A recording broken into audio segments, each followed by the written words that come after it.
Life में ऐसा part आता है कि लगता है मेरे पास कुछ भी नहीं है। अब एक चीज़ को खोया तो शायद मैंने हर चीज़ को खो दिया। इस हालात में अपने रब की रहमत को ना भूलना। सब कुछ है, रब नहीं है तो कुछ भी नहीं है, और अगर कुछ भी नहीं है और सिर्फ रब है तो और क्या चाहिए। अगर तुम रब को चाहते हो और साथ साथ अपनी ख्वाहिशात भी पूरे करना चाह रहे हो तो शायद तुम अपने रब को नहीं चाहते। रब को चाहना और रब की चाहत को अपनी चाहत बनाना, सब कुछ उसकी रज़ा में कुर्बान कर देना, उसकी रज़ा में राज़ी होना ही तो है।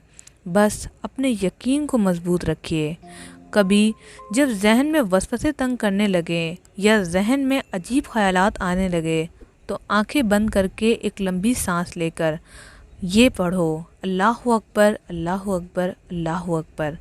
यानी कि अल्लाह सबसे बड़ा है, अल्लाह सबसे बड़ा है। और ये ज़िक्र करते ही रहो, फिर देखना क्या होता है।